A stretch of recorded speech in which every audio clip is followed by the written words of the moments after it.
ಎಲ್ರಿಗೂ ನಮಸ್ಕಾರ. ಇದು ಅಡುಗೆ ಸಮಯ ಚಾನಲ್ಗೆ ಪ್ರೀತಿಯ ಸ್ವಾಗತ. ಇವತ್ತಿನ ರೆಸಿಪಿ ಮೂಲಂಗಿ ಬೇಳೆ ಸಾಂಬಾರ್.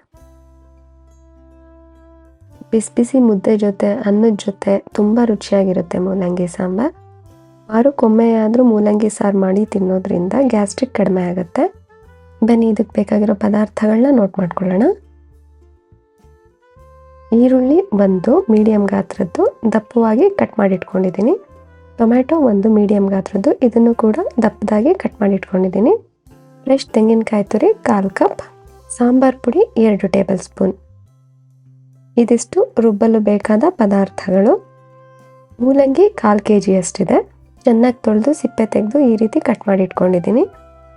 ತೊಗರಿಬೇಳೆ 3/4 ಕಪ್. ಹುಣಸೆ ಹಣ್ಣು ಒಂದು ನಿಂಬೆ ಹಣ್ಣಿನ ಗಾತ್ರದ್ದು ನೆನೆಸಿಟ್ಕೊಂಡಿದ್ದೀನಿ. ಈರುಳ್ಳಿ ಒಂದು ಚಿಕ್ಕ ಗಾತ್ರದ್ದು ಸಣ್ಣದಾಗಿ ಕಟ್ ಮಾಡಿ ಇಟ್ಕೊಂಡಿದ್ದೀನಿ. ಕೊತ್ತಂಬರಿ ಸೊಪ್ಪು 2 ಟೇಬಲ್ ಸ್ಪೂನ್ ಚೆನ್ನಾಗಿ ತೊಳೆದು ಕಟ್ ಮಾಡಿ ಇಟ್ಕೊಂಡಿದ್ದೀನಿ. ಅಡುಗೆ ಎಣ್ಣೆ 2 ಟೇಬಲ್ ಸ್ಪೂನ್. ಕರಿಬೇವಿನ ಸೊಪ್ಪು ಸ್ವಲ್ಪ. ಒಣಗಿದ ಮೆಣಸಿನ್ಕಾಯಿ 1. ಬೆಳ್ಳುಳ್ಳಿ 5ರಿಂದ 6 ಎಸಳು ಕ್ರಷ್ ಮಾಡಿ ಇಟ್ಕೊಂಡಿದ್ದೀನಿ. ಖಾರದ ಪುಡಿ 3/4 ಟೇಬಲ್ ಸ್ಪೂನ್. ಹಿಂಗು 1/4 ಟೀ ಸ್ಪೂನ್. ಜೀರಿಗೆ 1/2 ಟೇಬಲ್ ಸ್ಪೂನ್. ಅರಿಶಿಣ ಪುಡಿ 1 ಟೀ ಸ್ಪೂನ್.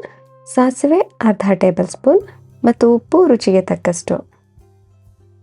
ಇದಿಷ್ಟು ಮೂಲಂಗಿ ಸಾಂಬಾರ್ ಮಾಡಲು ಬೇಕಾದ ಪದಾರ್ಥಗಳು. ಬನ್ನಿ ಹೇಗೆ ಮಾಡೋದು ಅಂತ ನೋಡೋಣ. 3/4 ಕಪ್ ತೊಗರಿ ಬೇಳೆನ 2ರಿಂದ 3 ಬಾರಿ ಚೆನ್ನಾಗಿ ತೊಳೆದು ಕುಕ್ಕರಿಗೆ ಸೇರಿಸ್ತಾ ಇದ್ದೀನಿ. ನಂತರ ಬೇಳೆಗೆ 1.5 ಲೋಟದಷ್ಟು ನೀರು, ಅರಿಶಿಣ ಪುಡಿ 1 ಟೀ ಸ್ಪೂನ್, 1/2 ಟೀ ಸ್ಪೂನ್ ಅಷ್ಟು ಅಡುಗೆ ಎಣ್ಣೆ ಸೇರಿಸಿ ಕುಕ್ಕರ್ಲಿ ಕ್ಲೋಸ್ ಮಾಡಿ 3 ವಿಷಲ್ ಕೂಗಿಸ್ಕೊಡೋಣ. ಬೇಳೆ ಬೇಯಿಸುವಾಗ 1/2 ಟೀ ಸ್ಪೂನ್ ಅಡುಗೆ ಎಣ್ಣೆ ಸೇರಿಸೋದ್ರಿಂದ ಬೇಳೆ ಹದವಾಗಿ ಚೆನ್ನಾಗಿ ಬೇಯುತ್ತೆ. ಕುಕ್ಕರ್ ಕೂಗೋಷ್ಟರಲ್ಲಿ ಮಸಾಲ ರುಬ್ಕೊಂಬರೋಣ.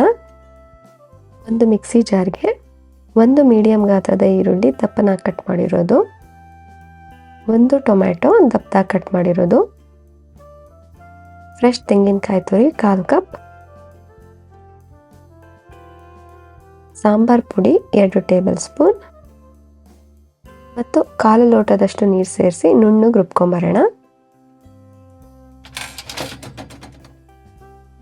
ಈ ರೀತಿ ನುಣ್ಣಗೆ ರುಬ್ಬಬೇಕು. ಮಸಾಲ ರೆಡಿ ಇದೆ. ಕುಕ್ಕರ್ ಕೂಗಿ ಪ್ರೆಷರ್ ಹೋಗಿದೆ. ಬೇಳೆ ಚೆನ್ನಾಗಿ ಬೆಂದಿದೆ. ಕುಕ್ಕರ್ನಲ್ಲಿ ಬೇಳೆ ಬೇಯಿಸೋವಾಗ ನೀರನ್ನು ಸ್ವಲ್ಪ ಕಡಿಮೆನೇ ಹಾಕ್ಕೊಳ್ಳಿ. ಆಮೇಲೆ ಸಾಂಬಾರ್ ಕನ್ಸಿಸ್ಟೆನ್ಸಿ ನೋಡಿ ಅಡ್ಜಸ್ಟ್ ಮಾಡಬಹುದು. ಈಗ ಒಗ್ಗರಣೆ ಮಾಡೋಣ. ಒಲೆ ಮೇಲೆ ಒಂದು ದಪ್ಪ ತಳದ ಬಳಪದ ಕಲ್ಲಿನ ಪಾತ್ರೆ ಇಟ್ಟಿದ್ದೀನಿ. ನೀವು ದಪ್ಪ ತಳದ ಯಾವುದೇ ಪಾತ್ರೆನಲ್ಲಿ ಕೂಡ ಒಗ್ಗರಣೆ ಮಾಡ್ಕೋಬಹುದು. ಅಡುಗೆ ಎಣ್ಣೆ 2 ಟೇಬಲ್ ಸ್ಪೂನ್ ಸೇರಿಸೋಣ. ಎಣ್ಣೆ ಬಿಸಿಯಾಗಿದೆ. ಸಾಸಿವೆ 1/2 ಟೇಬಲ್ ಸ್ಪೂನ್ ಸೇರಿಸಿ ಸಾಸಿವೆ ಸಿಡಿದ ನಂತರ ಜೀರಿಗೆ 1/2 ಟೇಬಲ್ ಸ್ಪೂನ್ ಸೇರಿಸೋಣ. ಜೀರಿಗೆನೂ ಕೂಡ ಸಿಡಿದಿದೆ. ಹಿಂಗು 1/4 ಟೀ ಸ್ಪೂನ್ ಸೇರಿಸೋಣ. ಹಿಂಗು ಸಾಂಬಾರ್ಗೆ ಒಳ್ಳೆ ಘಮ ಕೊಡುತ್ತೆ. ಬೇಡ ಅಂದರೆ ಸ್ಕಿಪ್ ಮಾಡಬಹುದು.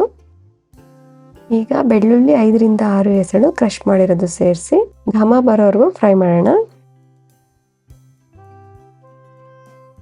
ಕರಿಬೇವಿನ ಸೊಪ್ಪು ಸ್ವಲ್ಪ,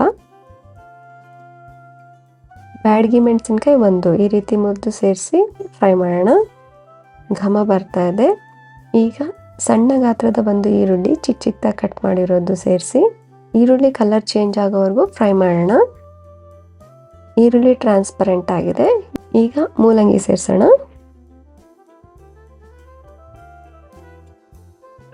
ಮೂಲಂಗಿನ ಈ ರೀತಿ ಒಗ್ಗರಣೆನಲ್ಲಿ ಫ್ರೈ ಮಾಡಿ ಸಾಂಬಾರ್ ಮಾಡಿದ್ರೆ ರುಚಿ ತುಂಬ ಚೆನ್ನಾಗಿ ಬರುತ್ತೆ. 3ರಿಂದ 4 ನಿಮಿಷ ಫ್ರೈ ಆದರೆ ಸಾಕು. ಮೂಲಂಗಿ ಕಲರ್ ಚೇಂಜ್ ಆಗಿದೆ. ಈಗ ರುಚಿಗೆ ತಕ್ಕಷ್ಟು ಉಪ್ಪು, ಖಾರದ ಪುಡಿ 3/4 ಟೇಬಲ್ ಸ್ಪೂನ್ ಸೇರಿಸಿ ಇದನ್ನು ಕೂಡ ಚೆನ್ನಾಗಿ ಮಿಕ್ಸ್ ಮಾಡ್ಕೊಳ್ಳೋಣ. ಖಾರ ನಿಮ್ಮ ರುಚಿಗೆ ಅನುಸಾರ ಸೇರಿಸ್ಕೋಬಹುದು. ಈಗ ಮೂಲಂಗಿಗೆ 2 ಲೋಟ ನೀರು ಸೇರಿಸ್ತಾ ಇದ್ದೀನಿ. ಚೆನ್ನಾಗಿ ಮಿಕ್ಸ್ ಮಾಡ್ಕೊಳ್ಳೋಣ. ಈಗ ಪಾತ್ರೆಯಲ್ಲಿ ಕ್ಲೋಸ್ ಮಾಡಿ ಮೂಲಂಗಿನ 10ರಿಂದ 15 ನಿಮಿಷ ಮೀಡಿಯಂ ಊರಿನಲ್ಲಿ ಬೇಯಿಸೋಣ.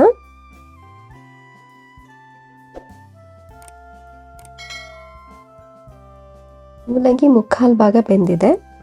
ಈಗ ರುಬ್ಬಿದ ಮಸಾಲ ಮತ್ತು ಬೇಯಿಸಿದ ಬೇಳೆ ಕೂಡ ಸೇರಿಸಿ 5 ನಿಮಿಷಗಳವರೆಗೂ ಕುದಿಸೋಣ ಮೀಡಿಯಂ ಊರಿನಲ್ಲಿ. ಸಾಂಬಾರ್ ಪುಡಿ ವಿಡಿಯೋನ ಆಲ್ರೆಡಿ ಅಪ್ಲೋಡ್ ಮಾಡಿದ್ದೀನಿ, ಲಿಂಕ್ನ ಡಿಸ್ಕ್ರಿಪ್ಷನ್ ಬಾಕ್ಸಲ್ಲಿ ಹಾಕಿರ್ತೀನಿ, ಚೆಕ್ ಮಾಡಿ. ಸಾರಿಗೆ ತೆಂಗಿನಕಾಯಿ ತುರಿ ರುಬ್ಬಿ ಸೇರಿಸಿದ್ರೆ ಸಾರು ಸ್ವಲ್ಪ ಗಟ್ಟಿ ಬರುತ್ತೆ. ತೆಂಗಿನಕಾಯಿ ಹಾಕದೇ ಇದ್ದರೆ ಸಾರು ಸ್ವಲ್ಪ ತೆಳುವಾಗಿ ಬರುತ್ತೆ. ಆದರೆ ರುಚಿ ಎರಡೂ ಕೂಡ ಚೆನ್ನಾಗಿರುತ್ತೆ.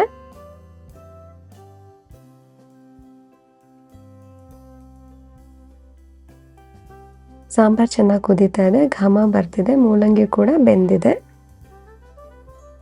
ಒಂದು ನಿಂಬೆ ಹಣ್ಣಿನ ಗಾತ್ರದ ಹುಣಸೆ ಹಣ್ಣಿನ ರಸ ಮತ್ತು ಸ್ವಲ್ಪ ಕೊತ್ತಂಬರಿ ಸೊಪ್ಪು ಚಿಕ್ಕದಾಗಿ ಕಟ್ ಮಾಡಿರೋದು ಸೇರಿಸಿ 5 ನಿಮಿಷ ಕುದಿಸೋಣ. ಮೂಲಂಗಿ ಬೇಳೆ ಸಾಂಬಾರ್ ಸವಿಯಲು ರೆಡಿ.